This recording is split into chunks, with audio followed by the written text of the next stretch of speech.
დღეს მოვედი რეფორმ ფიტნესში, ან რეფორმაში, როგორც ეძახიან გზანში. და მაქვს ხელების დღე.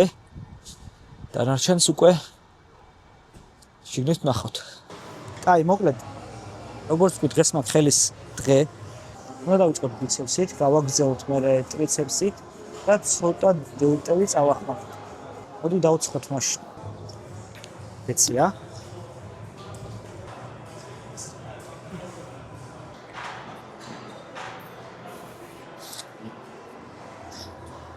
ხუთმეტებით დავიწყე. წინაზე ჩამიწერია 15.9 და მე 18-ზე გადავა. გონია რომ ძალიან მარტივადაც გამომივა, იმიტომ რომ 16 კარგად დავიწყე. ეს თვაიკა დამრჩა და დელტებზე ვერ დავინახავ როგორ იფამფება კუნთი. არაუშავს. აქ ლუცი წონებია სულ რასაბრალოდ და იქ პირიქით კენტი წონებია.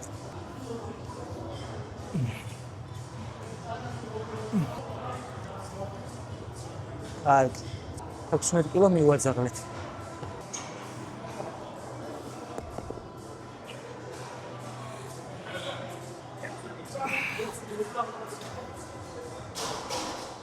როგორც წინაზე ვთქვი, ბოლო 3 გამიჭირდა.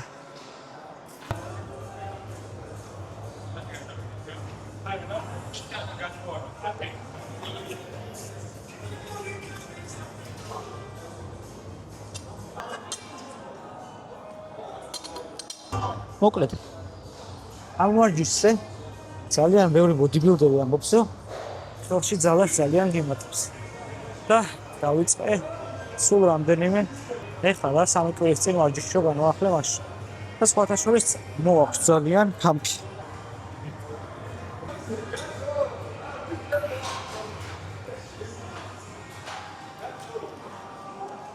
წინაზე ძალიან ბევრი ვილაპარაკე, რილსებად რო ამომეჭრა და ეს წყლის დალევაზე მეგონა რომ მეთქვა რაღაც. წყალსაც შეეხება. წყალი ბეცია, მნიშვნელობა არ აქვს, რას სვავთ ვარჯიშის დროს.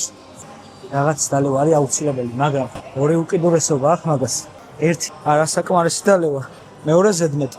აუცილებელი არის რომ ჰიდრატაცია მოვახდინოთ. და არასაკმარისი არის საერთოდ არ დალევა. საკმარისი არის ყოველდღიური დალევა, იმიტომ რომ თუ ბევრს დალევა. გაიბერები და ხელშეკიშლის ვარჯიშის დროს.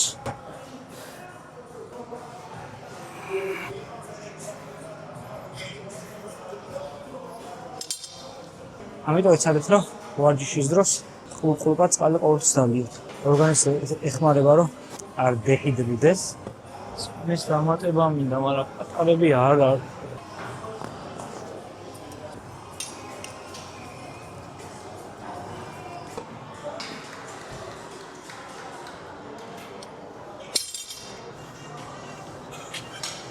შემდეგი ვარჯიში არის ისე ვაქვართ.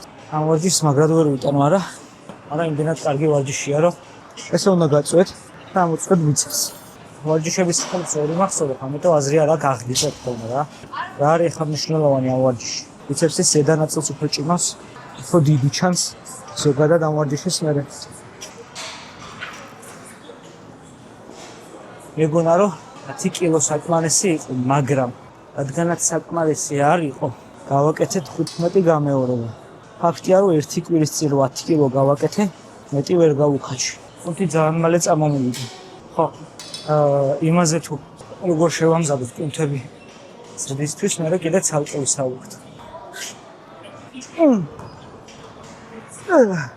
აი, ათიანებს წავიღე. ეხლა მე ვარ უმეტესად მასაზე, როცა მასის მომატება გინდათ, აი გადაწყვეტე რომ მოვიმატო რა. პირველ რიგში რა თქმა უნდა, მასს ვუმატებთ განტელებისას. ხო, ვუმატებთ კუნთის სტრესს და ამაში რა იგულისხმება ეხლა რა. დატვირთვა კუნთის უნდა იყოს ბოლომდე. ანუ იქამდე არ ჩერდები გამეორებების რაოდენობას მნიშვნელობა არ აქვს. როგორც ახსოვს, წავიკითხე, რომ კვლევა ეხლა 2017-18 დაიდო, რომელიც ამბობს, რომ მნიშვნელობა არ აქვს, ანუ გამეორებას გააკეთე. კუნთი უნდა მიყვანო გათიშვამდე რა. წონას ავიღოთ, მაგრამ 10, 12, 15, 20, 30, 50 კილო იყოს არ აქვს მნიშვნელობა. იმის მიხედვით რამდენიც ვარჯიშობ. იქამდე უნდა გაიმეორო გამეორებები, სანამ კუნთი არ მოკვდება. რომ მაქსიმალურად დაზიანდეს მოხდეს აღდგენა და გაზრდა. ერთ-ერთი ყველაზე მნიშვნელოვანი ფაქტორი, რაც ყოველთვის ავიწყდებათ ხოლმე, რაც ძალიან იშვიათად გამიგია, რომ დარბაზში მისულებს ან სთავაზობენ გამიგიათ, რომ პროტეინი შეთავაზებენ, კრეატინი და შემდგომ, მაგრამ კოლაგენი არის ძალიან მნიშვნელოვანი იმისთვის, რომ ესევე იყოს იდეალურ მდგომარეობაში, იმიტომ რომ თუ ჩემი კუნთი სუსტია, ლოგიკურად ესეც გარკვეულწილად სუსტი იქნება, იმიტომ რომ არ ვარჯიშობ. როცა მაღალ წონაზე ვწევ, კუნთის გარდა ეს ყველაფერი დატვირთვა, ასევე მიდის სტრესიც. და კოლაგენი მყესთვის არის მნიშვნელოვანი. კუნთი იზრდება, ესე მარტივად არ ხდება. 3-5 შეიძლება დაჭერდეს იმისთვის, რომ წამოგვეს რა.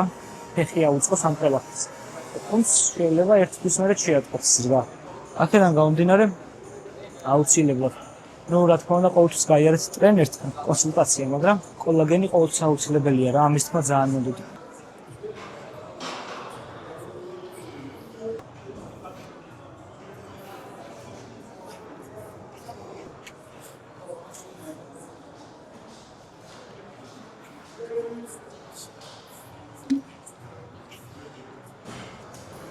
ვარჯიშს მე მაგალითად პრესებს ყოველთვის ვაკეთებ 3 მეთქს სხვადასხვა ვარჯიშს პრესსაც 50 გამეორებას.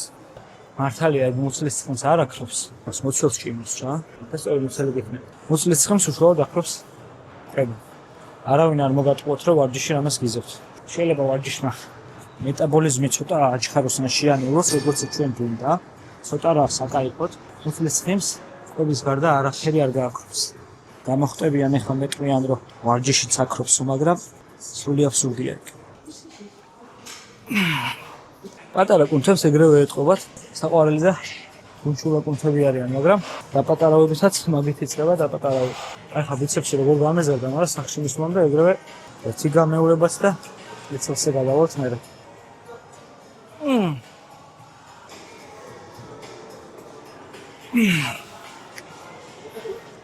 ბიცეპს მოვჭით და გადავიდეთ ტრიცეპს.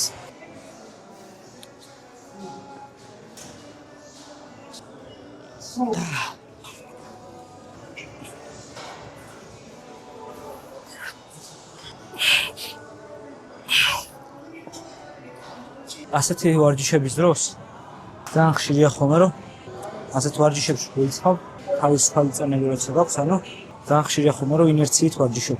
მაშინ როდესაც წონა არის ძალიან მაღალი. ამიტომ ვთქვათ რომ ვცდილობთ რომ კუნთით კი არ გაშალოთ, არამედ აი ჩამოვარდნის წონით ააგდოთ ამ მსგავს.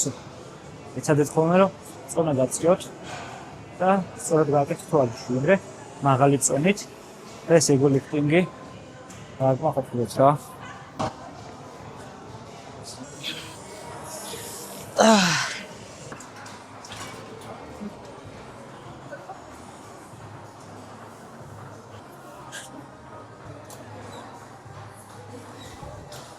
ორი ძილზე ვარჯიშის დროს ყველაზე მნიშვნელოვანი არის ტრიცეპსი ბოლომდე გაიშალოს და სწორად გავაკეთოთ რა. ცოტა შიგნით შევიწევით და მკერდს ავწევთ. მკერდის კუნთი გვეხმარება ძალიან და მერე ტრიცეპსი ეგრე ძალიან არ იჭიმებ. აი, შემდეგი გამეორება.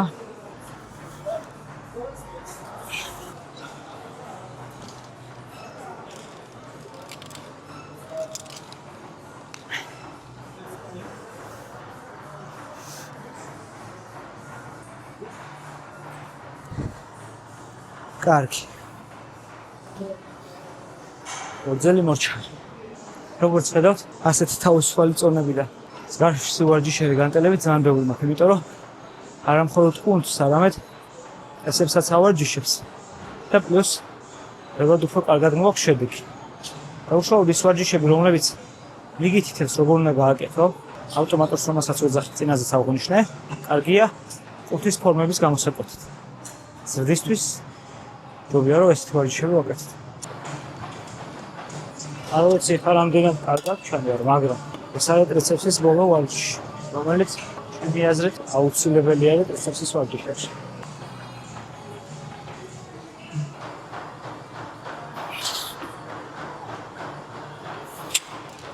წავალ მე წყალს მოვიტან.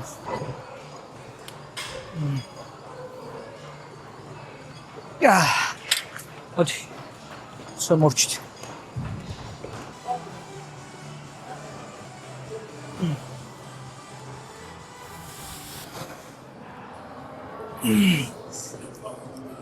აია.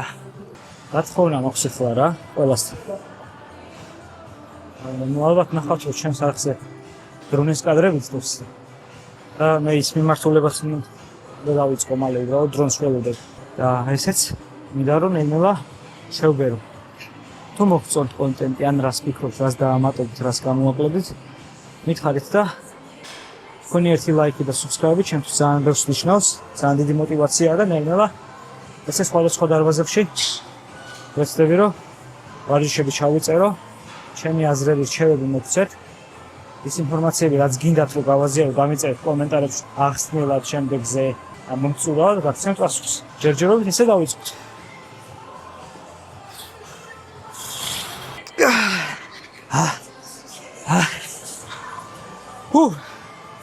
გამრიდა ამწომ.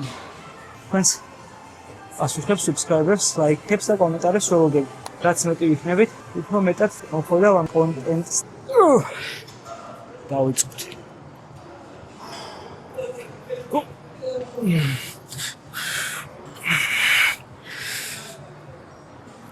ესეც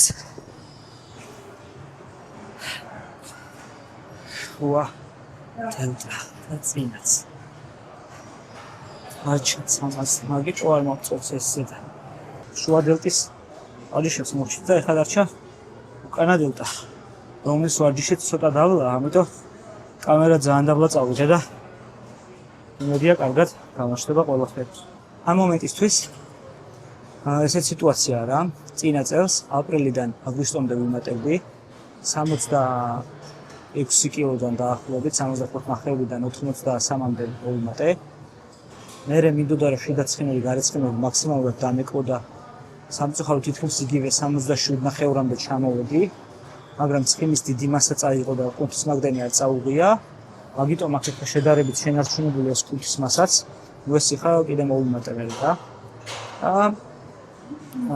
დაკლების პერიოდი იყო ოქტომბრის 2 წლიდან დეკემბრის 27-მდე. შემდეგ შევისვენი ერთი თვე და 25 იანვრიდან 77.5 კილოდან ეხლა ვარ 73 პლუს. დევ დაახლოებით 10-12 კილომეტრი რომ მოვიმატო მაისის ბოლომდე. თქვენთან ერთად რა, პროცესს სრულად გადავიღებ. მე ნელ-ნელა ჩავწერ იმას, რა დანამატი დავიხმარე, როგორ რანაირად. სხვადასხვა დღეს ჩამომივიდა ყინულის აბაზანა მინი, რომელსაც ხვალანზე განყუთავდა, მაგის ვიდეოსაც გადავიღებ რა. მოვიძიებ ინფორმაციას ყველაფერს თავიდან ბოლომდე ისე რომ რამე არ გამომრჩეს და ყველაფერს კლებებიან ყველაფერიანად ამ კუთხასთან ერთად განახეთ.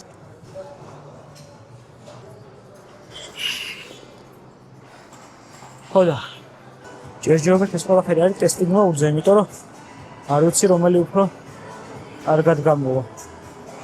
YouTube-ის ფორმატი თუ Reels-ის ფორმატი, რომელზეც უფრო მეტი ინტერესი წამოვა და მას გადავწყვეტ და დავიწყებ რა.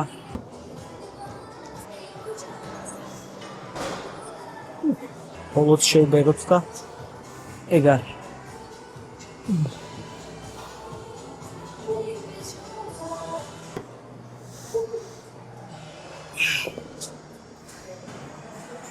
ეხლა პრესებს გავაკეთე და შემდეგ შეხვედრამდე. ჩემი თხოვნა იქნება რომ კომენტარებში დამეწეროთ რა გინდათ რომ შემდეგზე განვიხილო, რომელ დარბაზს ვფიქრობთ რომ უნდა მივაკითხო. შეხვედრამდე.